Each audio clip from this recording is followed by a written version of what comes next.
Wonderful. Well, thank you all so much for joining us for today's program.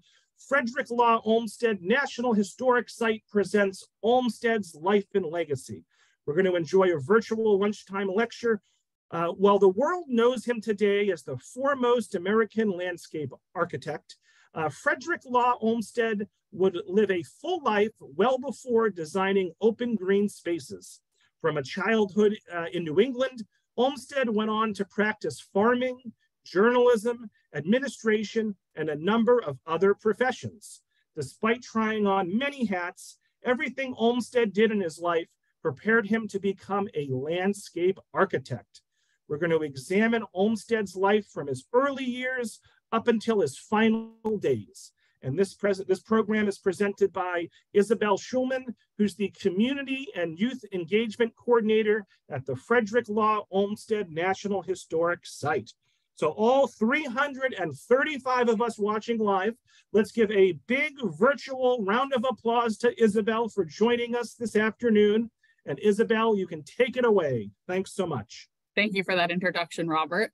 Like Robert said, I'm Isabel Schulman, Community and Youth Engagement Coordinator here at Fairstead at 99 Warren Street in Brookline, where I'm standing now in one of Olmsted's 2 bedrooms. He had a summer bedroom and a winter bedroom. And so now we're going to talk about Frederick Law Olmsted's life and legacy from his birth all the way up until his death. So did my slide change? Not yet. Give it another shot. Okay. I'm just going to exit out and reopen it because I think that will be better. There we go. So Frederick Law Olmsted Sr., there's going to be a lot of Fredericks and a lot of Johns in this story, so I'll try and refer to them as best I can. But Frederick Law Olmsted Sr. was born in Hartford, Connecticut on April 26, 1822, to a loving family. I only have a picture of his father here because, unfortunately, Frederick Law Olmsted's mother would die when he was around the age of 3. He would actually witness the death of his mother, but he really had a very strong relationship with his father, John, who you see in the picture with the family dog Neptune sitting by his feet. John was an incredibly loving father and also had a bit of an advantage. As a founding family of Hartford, Connecticut, the Olmsteds were a very wealthy family. John owned a dry goods store, so while many children at the time, didn't always get the chance to go to school, John really pushed his children into schooling. He really wanted to instill a strong sense of education in them, but he also wanted to instill this love of nature, this love of being outside. There are countless stories of John taking his 2 sons, Frederick and John Hull Olmsted, out into the Connecticut countryside. They went hiking up to New Hampshire, where when Olmsted saw the man in the mountain, he was a little unimpressed, thinking that perhaps someone had done that purposefully. They went on a trip to Niagara Falls before Olmsted would get the opportunity to work on it, which we'll touch on later. And so John really instilled this sense of independence in his 2 sons. There are countless stories of John and Frederick going off at the ages of around 6 and 4, crossing the state of Connecticut all on their own, staying at tavern houses when they left. So not exactly what you do in 2023, but at the time it was accepted. And his father really wanted to push that sense of independence. Now, because Olmsted, perhaps because of that early death of his mother, his father really wanted to instill a love of school. So he sent him out of the house for his schooling days. Unfortunately, this wouldn't be very successful for Olmsted, as he went to a number of religious ministers, priests, pastors, all of whom were slightly abusive to him. And it kind of gave him this lifelong disdain for organized religion. Really, nature became the love of his life and kind of, in a way, his chapel. And so when Frederick Law Olmsted is around 13 years old, as he is, loving to be outside, loving exploring, touching every possible plant he can, he unfortunately goes and he touches poison sumac, and he then touches his eyes.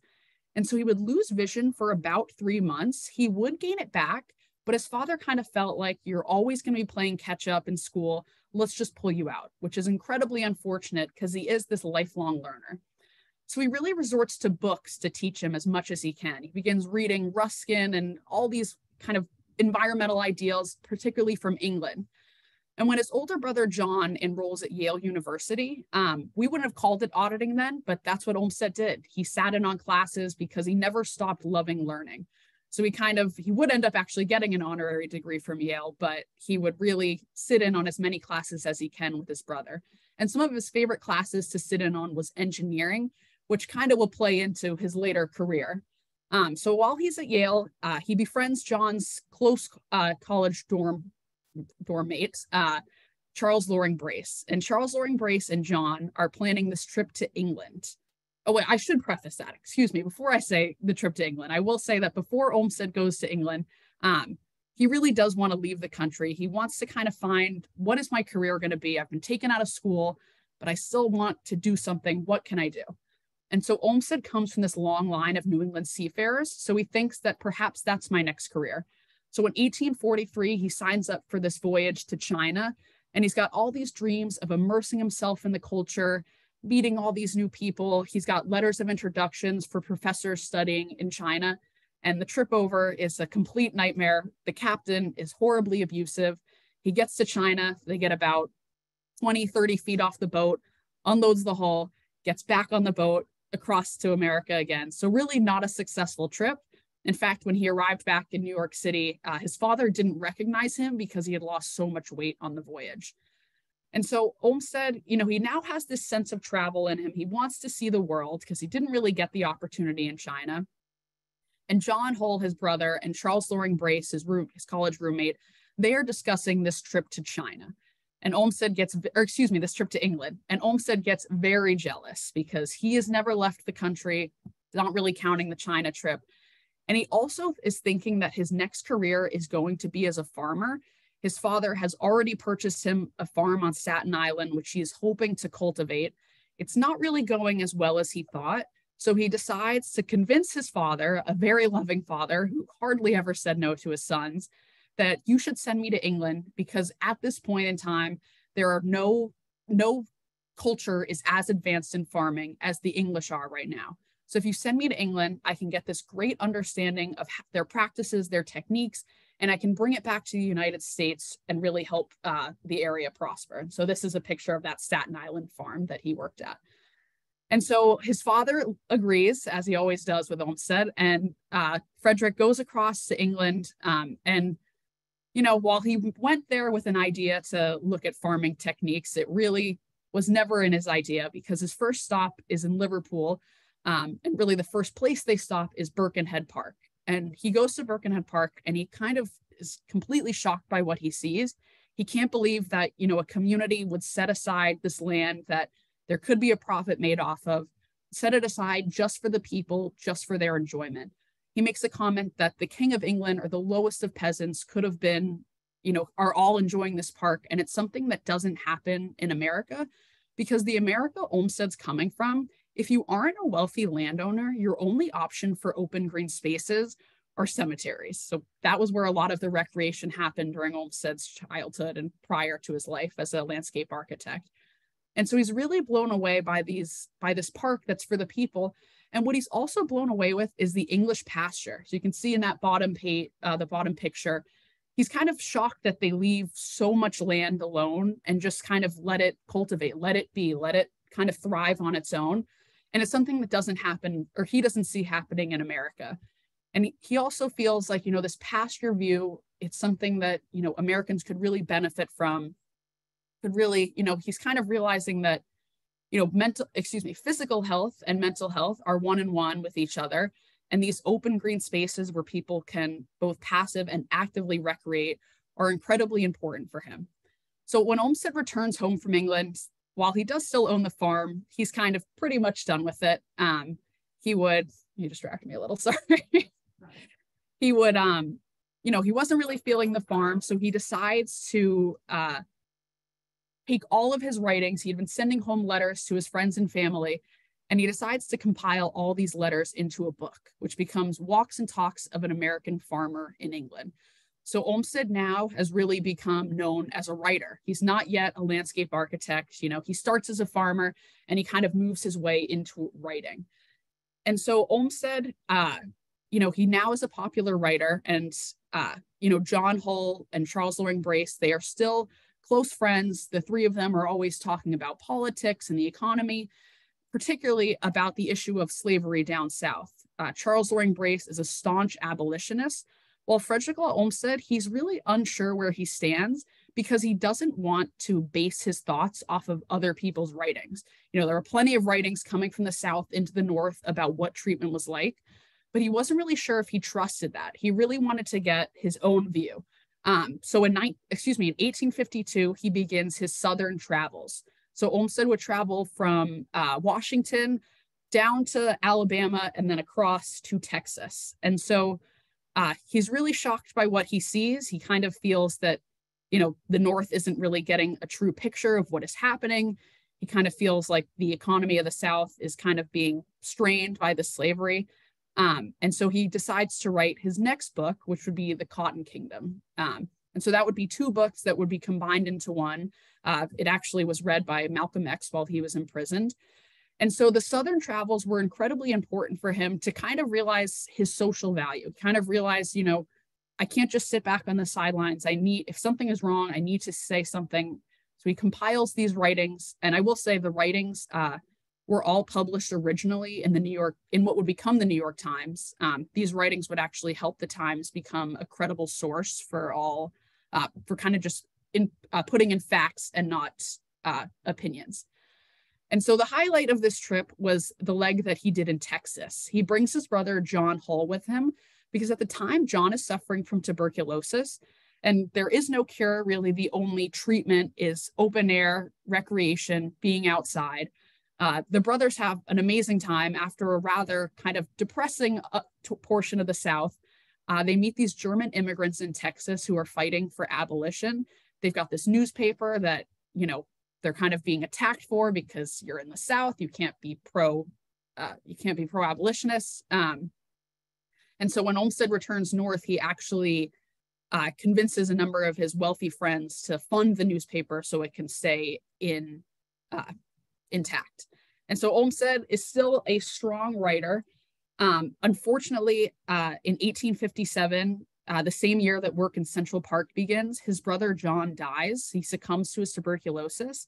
In one final letter to his brother, and I will say the brothers, they're really each other's best friends, almost the love of each other's lives. John writes to Frederick, "Don't let Mary suffer while you're alive." So in one final act for his brother, Frederick would marry his brother's widow, also named Mary, and raise his children as his own. So John Charles Olmsted, who we will touch on a little bit later when we move to the legacy of Olmsted, he is really Olmsted's nephew turned stepson, really being raised as his natural son. So in 1857, work on Central Park would begin really with a competition, a design competition. Olmsted had actually already been hired as the superintendent of the grounds. And what that meant is he doesn't touch a single rock. He doesn't move a single tree. He's really just tasked with walking on the ground day and night, learning the topography, learning the curvature of the grounds, learning basically he knows the landscape like the back of his hand. So when the Central Park design competition opens, Olmsted initially doesn't want to enter. His boss is entering, so he kind of doesn't want to step on anyone's toes. But his boss, Egbert Viele, is kind of like, there's no chance you're going to win, so why don't you just enter? And still, he didn't really want to enter, but English architect Calvert Vaux does want to enter. And he is kind of scratching his head because he, like everybody else, is designing blind. They don't know what the land looks like. All they know is that it's going to be in a rectangle. Except for one man, because he's been tasked to walk on the grounds day and night, and that is Frederick Law Olmsted. So Vaux decides or convinces Olmsted to partner with him on Central Park. They create their design. They were actually about 5 hours late to submit. So they go to the office where it's submitted. It's locked. They're kind of trying to open the door. It's not budging. They see a janitor in there. They get his attention and they're kind of like, "Hey, can you put this in there with the rest?" And he's like, "Oh, but can you put it in the middle of the stack so it looks like, it's been there the whole time?" So a little bit of trickery, but it ended up working because Olmsted and Vaux would get the commission for Central Park and begin their design. And so Olmsted was always a little bit upset that the park was in a rectangle, this perfect rectangle, because where in nature do you find a perfect rectangle? But he had to deal with what he was given. And so Olmsted, in most of his designs, he really does design for the plot of land he's given. He's really not thinking about the price or the cost. And this was a particular issue in New York. because Andrew Haskell Green, who is in charge of all the finances at Central Park, he's constantly telling Olmsted, no, like, we can't afford this, or we can't do that. It's just getting to be too much. And this is really the first time Olmsted is told no money-wise, because he had never, his father had given him everything he wanted. So he was really kind of unsure what to do with being told no. So work on Central Park continues. However, while work on Central Park continues, the Civil War breaks out, which would stop all work on Central Park. And Olmsted really wanted to find a way to serve his country, but he had injured his leg actually in an accident at Central Park. He had hurt his leg. His leg was one leg was 2 inches shorter than the other. So he's deemed unfit for service, but he still wants to help his country somehow. And so he makes a trip to a Union encampment, and he is really shocked by what he sees.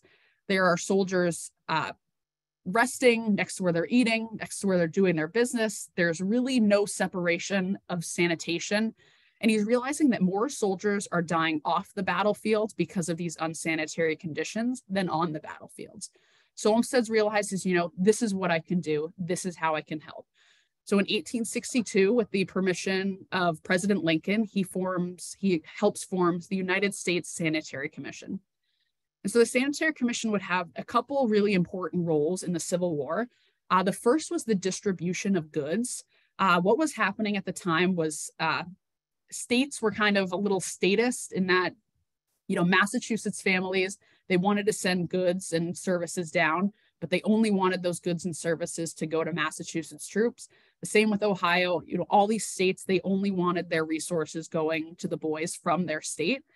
And what Olmsted realizes is that, these perishable goods, they go past soldiers that actually need them. And by the time they get to their intended target, they're unusable.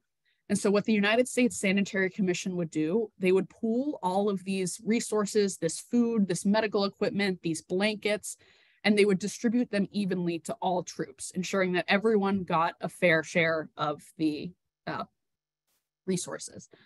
The second and perhaps most important part of Olmsted's work in the Civil War were his floating hospitals. So there were several boats, shipping liners, not being used during wartime. Olmsted asked President Lincoln, I want to take these boats, I want to strip them of everything they don't need to float. And then I want to fill them with hospital beds. I want to fill them with medical supplies. I want to fill them with nurses, take them down past the Union line into the Confederacy to pick up our troops. And so this work would actually be the basis for the Red Cross. And so Olmsted really feels like he has finally, he served his country properly. He's given the men and the women who serve in the nurses area of the boats a real opportunity to serve their country. And so when he returns back, when the Civil War ends, he returns back to Central Park. But again, he's a little, again, Andrew Haskell Green is telling him no money-wise. He's getting upset that his design isn't being carried out exactly how he wanted it. So he decides to go to, in 1863, decides to go to California for the first time in his life. So the reason he goes to California is he was convinced, perhaps by a not great friend, to manage the Mariposa mining estate. Because Olmsted, he has gone from a sailor to a writer, and now he's kind of really this kind of superintendent. He's really good at managing all these moving parts, as he proved with the Sanitary Commission. So the Mariposa mining estate hires him. He probably shouldn't have gone. By the time he gets to the estate, the mines are completely run clean. There's no profit to be made. It really isn't successful, except that it's the first time he gets to go to Yosemite. So this is a trip from his Yosemite. He is the bottom left, second in. So there's a little bit of a hat sitting next to him. And Olmsted is completely blown away by what he sees. He has never seen trees grow so tall. He's never seen rock faces extend so vertically into the air. He really is shocked. And he's realizing, Yosemite is being logged 24 hours a day, 7 days a week. There is no protection on the land. And he's realizing, if we don't do something, this area is going to be taken. No one is going to be able to enjoy it. And he's kind of realizing there's probably places all over the country just like this, these beautiful places that, a landscape architect and engineer, you can't create this. This is just a naturally occurring feature. So he would write his Yosemite report, which is the first time in recorded U.S. history that someone would write about preserving land for the people, not for profit, and kind of keeping it that way. It was a highly controversial writing at the time, because how could we set aside land that we could be making a profit off of? So Olmsted chooses, or excuse me, so his Yosemite report kind of gets buried, unfortunately. However, it wouldn't be a total fail, because once he comes back to once he comes back east, he still wants to be this writer. He still feels like he, has a good way. He's kind of got an eye for true information and not opinion. So he forms the Nation magazine, which kind of allows him to write freely, write about whatever he wants, and also all based in fact. And they have a strong section of horticulture and landscape architecture, which doesn't really exist at the time. I will say that landscape architecture as a term didn't exist until work on Central Park was pretty much complete, at least for Olmsted and Vaux's work. He was originally called a gardener, which Olmsted hated, because, he kind of looks at gardeners as these perfectly straight lines and these beautifully manicured flowers. He kind of sees architect, that's a little bit too, structurally buildings.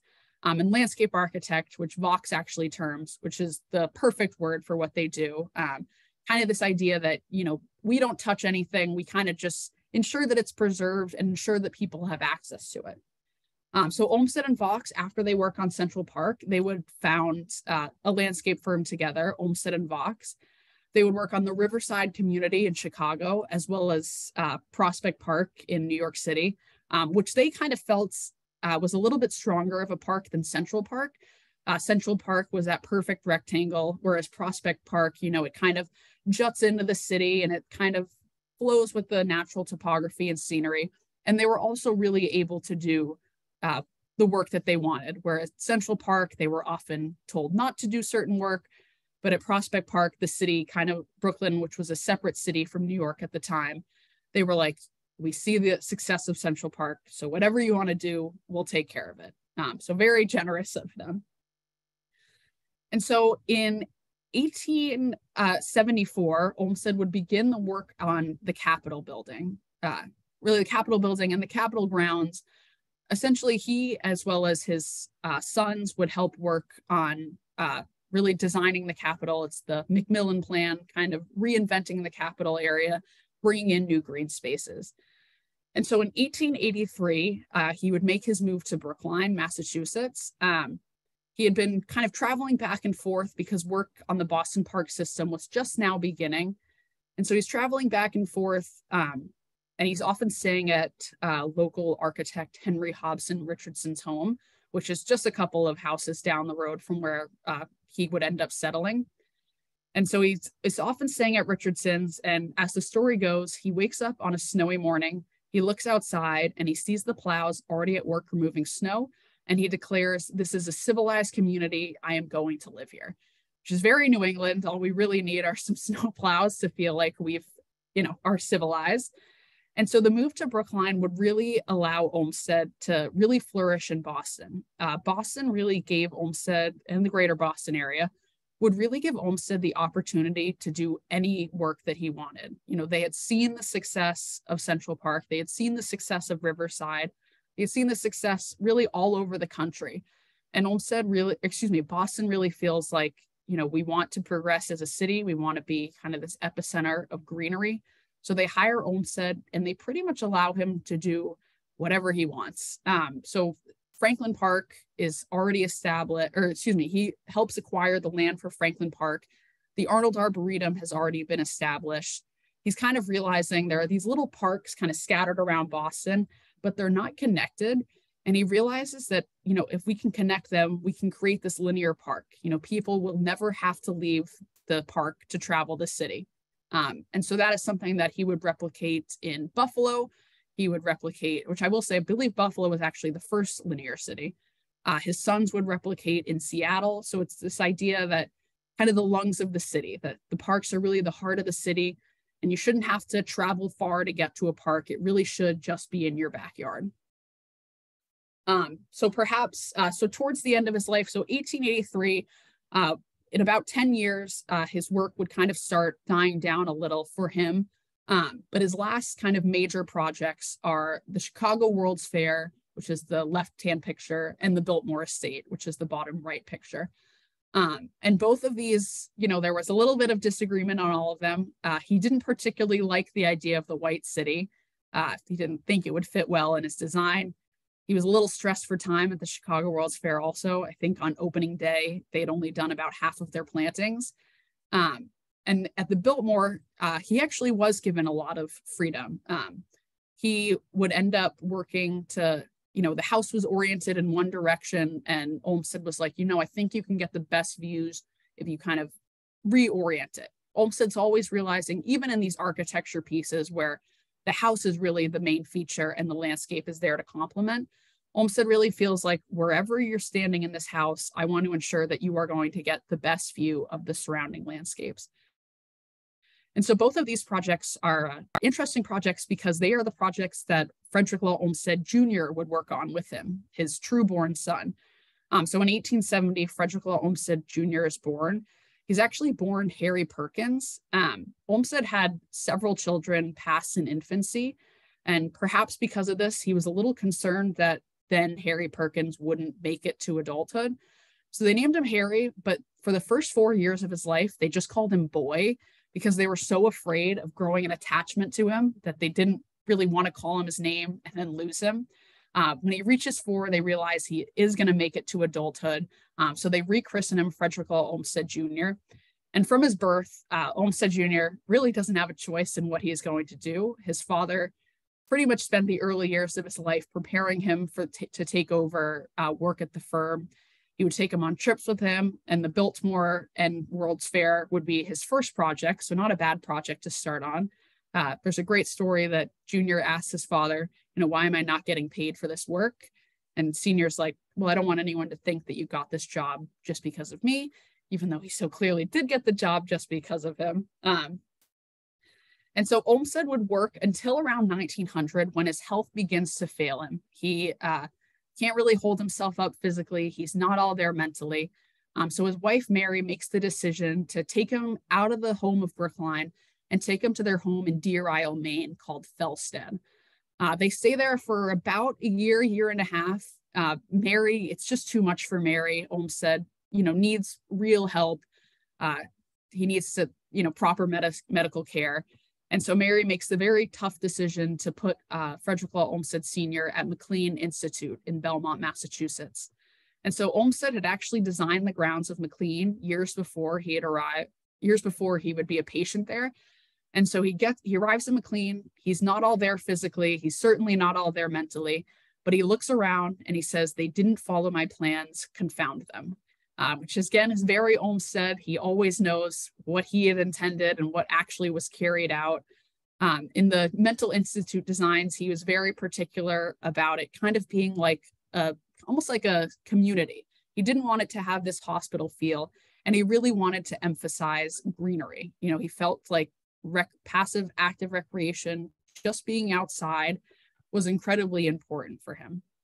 So unfortunately, Frederick Law Olmsted Sr. would pass in 1903.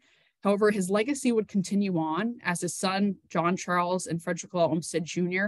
would carry on the Olmsted name. The firm would last until the 1980s.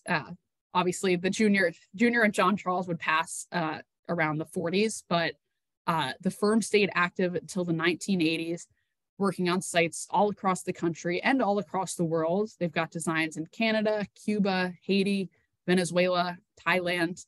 And his sons would really carry on this idea of the parks are for the people. Whatever you want to do in a park, as long as you're not harming the landscape or harming others, the parks are really here for you. And so in 1913, perhaps after reading his father's Yosemite report, Frederick Law Olmsted Jr. sits down here at 99 Warren Street in Brookline to write his Organic Act. And so that is the actual piece of legislature that would set aside parks for all time and create this organizing unit to manage it. So Acadia, Everglades, Yosemite, Great Smoky Mountains, Rock Creek Park, the Olmsteds had a hand in all of these national park designs and preservation. But with the Organic Act, Jr. was able to take the ideas of his father, about preserving and conserving land for all time, it being for all people, regardless of race, social class, gender, religion, ethnicity, anything, and take it from the site in Brookline and spread it to the, I think we're at 420 national park sites across our country. So the Olmsted firm would have a serious impact all across the country, totaling 6,000 designs. It says nationwide, but really worldwide, with about a third of those designs here in Massachusetts alone. So estates, colleges, subdivision community, parks, pretty much every green space has an Olmsted tie. And we like to say that every landscape architect has about a 3-degree separation from Olmsted, because the firm, it really was the first landscape architecture school in the country. Frederick Law Olmsted Jr. would go on to help found the landscape architecture school at Harvard. But really, this is where you got the training. Men and women, they came in, they got their training, and then, years later, they would go and form their own practice. And that never upset Olmsted. In a way, it kind of made him proud. He felt like, I've taught you everything you need to know. You're going to go out, you're going to respect the scenery, the natural characteristics, the topography. So he really didn't feel like it was taking business from him. He really felt like it was just kind of broadening his reach and his ideas. So 6,000 designs worldwide, 2,000 plus in Massachusetts. Unfortunately, not that many in Tewksbury, though. So we kind of have some hotbeds in Lowell and Andover. And I will say, if you Google Olmsted Worldview, you'll get to this page, a much bigger version of this page, and you can plug in anywhere in the world. It will zoom you in and it will start populating your map with Olmsted designs. So the light purple dots are estates, the green are parks, the orange are colleges. I think the reds are public buildings. So you would be absolutely surprised to find that you live right next to an Olmsted design landscape. I grew up in Newton, Massachusetts. I didn't know that Olmsted existed until I got this job.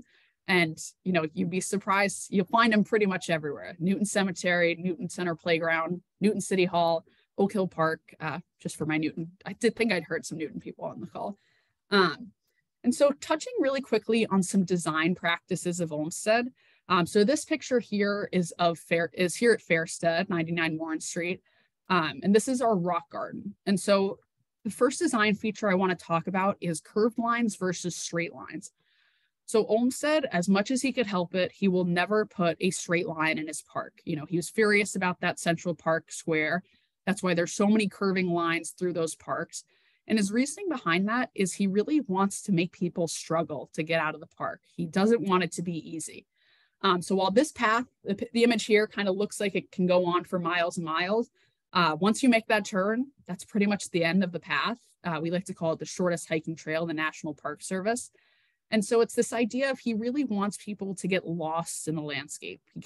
He's screening the outside world. He wants it to make it seem like, you really have left the worries and troubles of your life behind, and you can now kind of just be in nature and think. The reason, or I will say, he will include straight lines. So this is in nearby Andover at Phillips Academy. Kind of see in the left corner, there's a lot of straight lines going through the campus. And so he will only include straight lines at colleges and schools. And his reasoning behind that are that college kids, they'll always find time to kind of stop and smell the roses, enjoy themselves. But you give the working class an A to B shot, they will take that shot. They will not stop and look around. So he kind of feels like the curved lines are for the children and the young adults, and the straight lines are for the children and the young adults, while the curved lines are to kind of force these adults to almost remember what it was like to be a child. Olmsted also had this idea of a borrowed view. So right at the bottom of this picture, there is a stone wall. So that is the edge of our property. This picture is also here at Fairstead. And so Olmsted had this idea of a borrowed view. So the neighboring property actually did belong to Isabel Stewart Gardner. It was her summer estate. And so Olmsted could obviously not touch the land that he didn't own. But what he could do is manipulate his own land to kind of give an optical illusion that his landscape is bigger than it is. So there really is a thick screen of trees between our property and the Gardner estate. However, Olmsted chose to give a little window by taking out a couple of those trees to kind of give this optical illusion that his property goes on for miles and miles, even though we are just under 2 acres. So another Olmsted design feature, curved lines, particularly in city design. So the most popular and most commonly used city design is just to plop a grid right down on wherever you are, which would never work on varied topography. Like here in Brookline, there's such varied topography that you couldn't just put a grid down. It wouldn't work. So he really includes these curving lines through his subdivisions and his communities. And he also does this to ensure to kind of block outside traffic. So this community, Fisher Hill in Brookline, which is Olmsted's most intact subdivision in the country today. So it is bookended by by Beacon and Boylston Street. And what he does is he only has one road connecting the two, and he ensures that it's on the edge of the subdivision. So in all subdivisions, he doesn't want this to be a shortcut where people can just kind of, all this traffic comes into the area and kind of ruins the streets. He really wants the streets to be for the community and not, have this outside traffic entering in. And so always kind of all of his experiences in life really play into how he would design. And so this image is from Franklin Park here in Boston. And kind of going back to his England trip when he saw these massive pastures and this left alone land, he really wanted to replicate that here in Boston. So Franklin Park really was meant to be this pastured landscape, kind of mimic that English pasture. Unfortunately, with many Olmsted designs, he kind of has to understand that, time develops, people's interests change. So he would shouldn't have, but he would approve the first game of golf in Franklin Park, kind of hoping that it wasn't going to catch fire and that it would just be a one-time thing. Unfortunately, fortunately for him, golf became such a popular sport that he really wasn't able to kind of stop the development of the golf course in Franklin Park, which he always was upset about. And his sons, really pushed for it not to be developed. But many Olmsted designs, they have to adapt with time. They have to evolve with time. And so, some are lost in history. There's one park that is now under a runway at Boston Logan Airport. So he's kind of aware that these designs, they will get lost in time.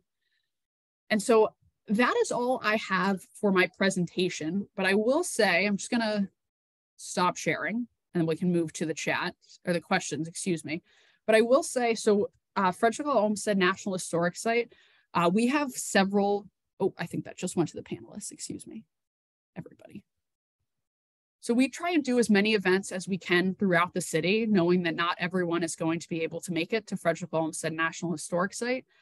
So last year, we did a walk downtown in Back Bay. We've got a couple walks this coming up. So if you are interested in that, I just sent the link. You can check them out. You can register. I will say that we are closed as of right now, but on April 28th, we will reopen to the public on Fridays and Saturdays. So if you're more than welcome, if you're able to come to the site, we're always happy to have you. I will also drop my email because if you can't make it on those Fridays and Saturdays, we are more than happy to if you have a group coming, we can schedule a tour. Let me remember that. We're more than happy to schedule a tour that you can use. So now I'm going to jump into the Q&A, if that's all right, Robert. I'm going to try and go to the top. What was the Boston? Yeah, so Isabel, would you like me to read you the questions or do you want to read them yourselves? It's up to you. I can read them. I think I got them all. Sounds good. So you got 18 right now. So what was the Boston Park project called? Lace something. So it's called the Emerald Necklace. I will say that Frederick Law Olmsted actually originally wanted to call it the Jeweled Girdle, which we're very lucky that someone convinced him not to change it. So yes, the Emerald Necklace. People's attitudes. Did Flo have any contact with Thoreau and Darwin? So Olmsted wasn't, he would not be in contact with Thoreau and Darwin. He was very influenced by the Transcendentalist movement, and particularly his sons were, but he would not have any notation with them. They kind of, how do I want to say this? He always got his learning from reading. So even Ralph Waldo Emerson, who actually lived in Franklin Park for some time. They would never kind of cross paths. So he never was really, he never really met with any of these people, even Isabella Stewart Gardner, who's right next door. There was no conversation with them. So yeah, he kind of, everything he learned, he really learned from books, but if you weren't a landscape architect, an architect, or a client, he really wasn't giving any answers or time for you. So who coined the next emerald necklace term and when? So I believe the necklace term was coined, I want to say in the late 1880s. I don't believe anyone is credited with coining it. I think the jeweled girdle obviously wasn't the greatest term to use. And so I think it was a combination of Boston City Park commissioners who helped work for it. What is the best book describing Olmsted's legacy? Yeah, so there are a ton of books on Olmsted. I think the easiest to read is Justin Martin's Genius of Place. That is a great, sorry, I'm getting a call from my boss. I'm going to hang up though.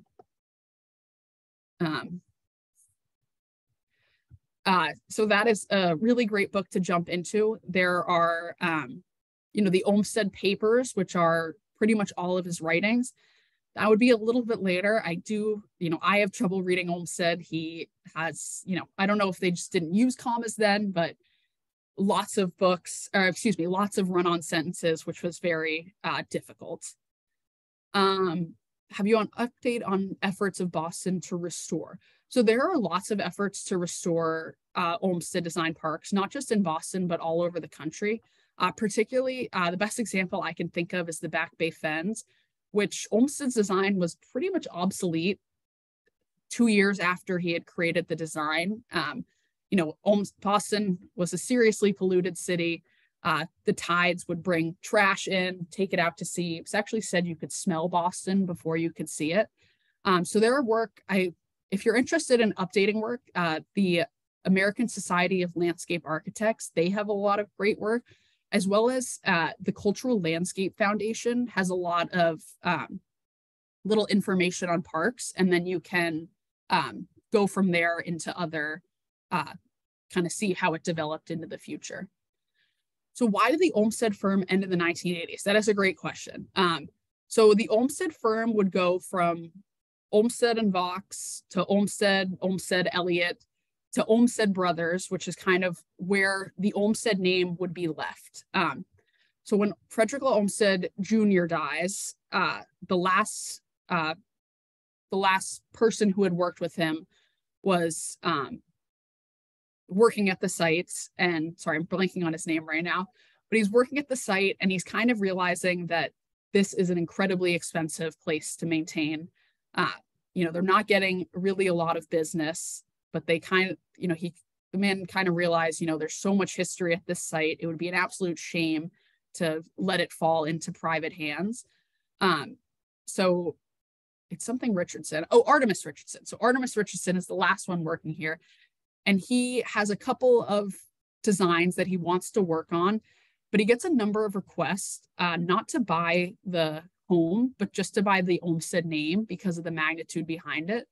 And he kind of realizes there's so much history here. So much of the Park Service history is here.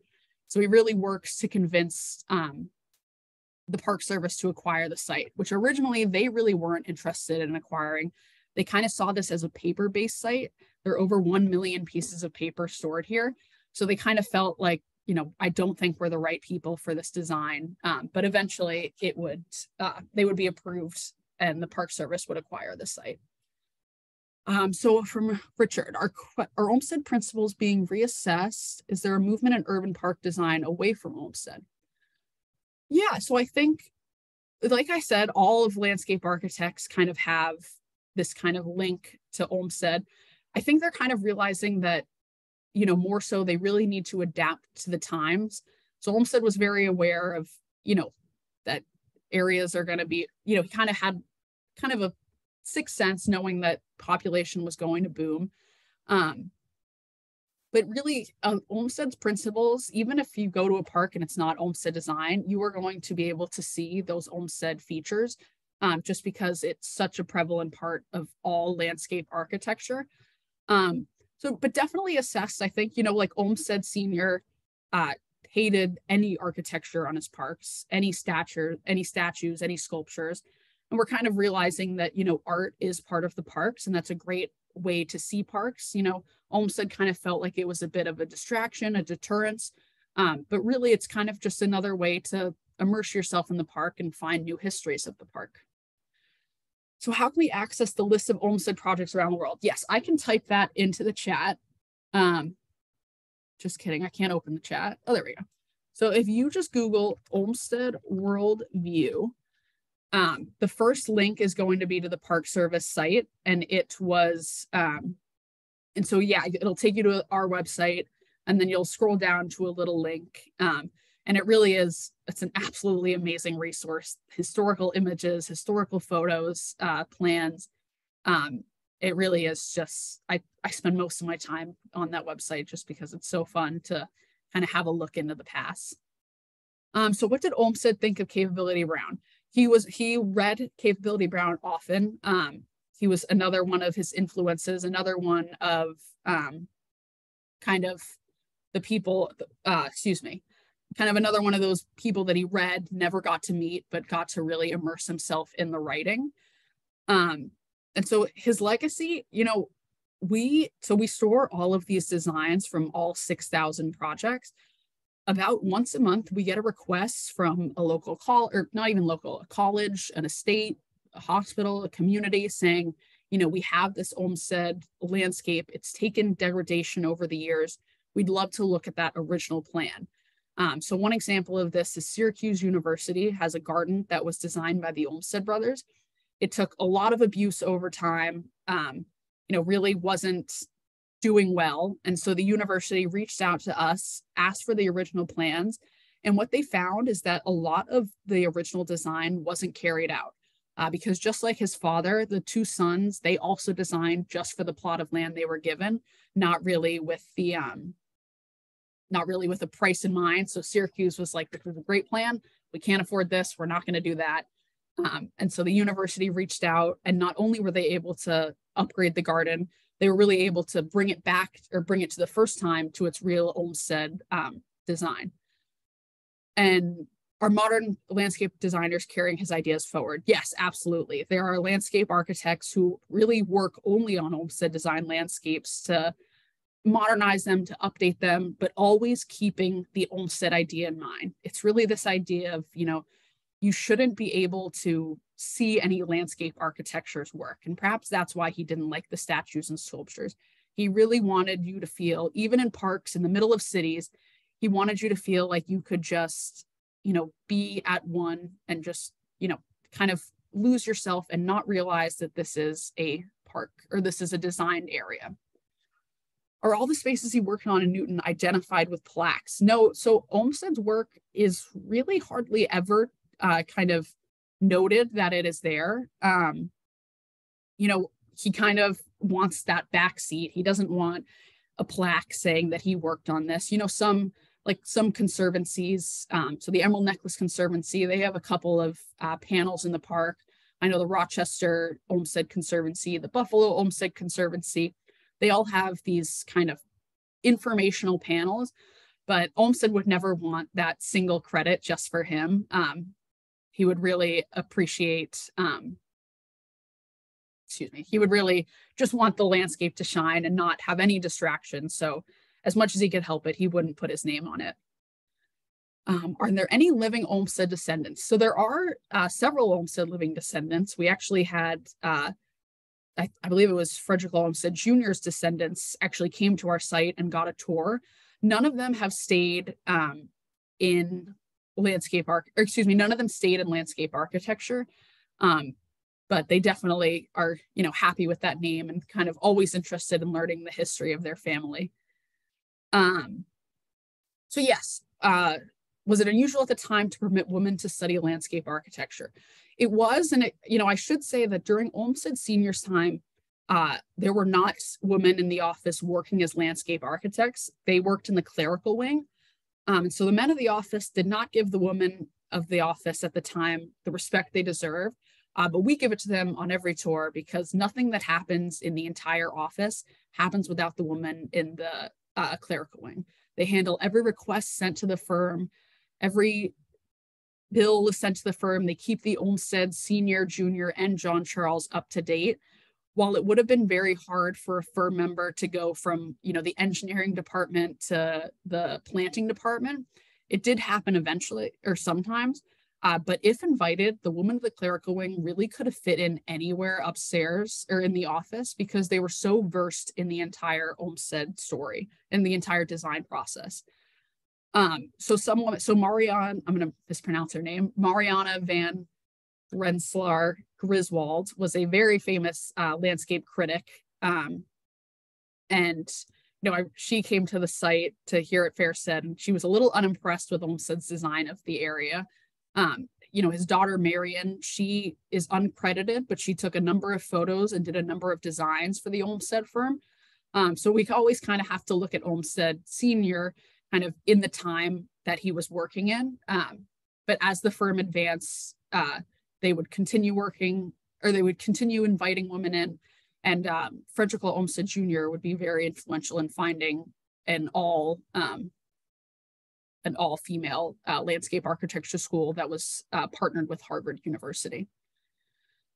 So what would Olmsted think of the onslaught of climate change and the impact on and challenge to preserving the landscapes he created? That's a tough one. He was always, he did have an eye towards the future, but, I think he's understanding that, landscapes change as the climate changes, particularly in Back Bay. I think climate was a big issue with the rising tides pushing further into the water or into the city. I think you'd be very upset with how we've taken, or collectively we as a whole did work. So did Olmsted have a favorite among all the parks he had a hand in designing? I don't think he had a favorite. I had to say it would probably be Biltmore and the World's Fair, solely because that was his opportunity to work with Frederick Law Olmsted Jr. and really kind of push him into the business. He had a really good idea. So Stanford University was one that, he worked really hard in the design for. And, as happens in many designs, sometimes you have to understand that, your client isn't always going to want your design.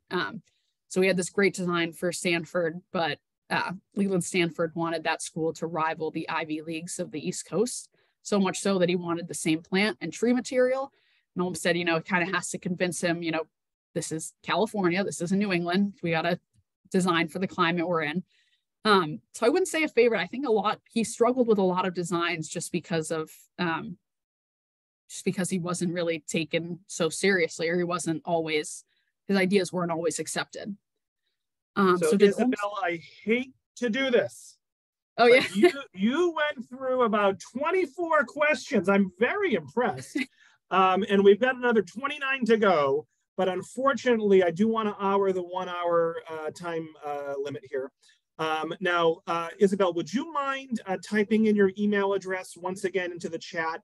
And for the 29 people that asked questions, and there's actually more than 29 because we had some questions in the chat as well.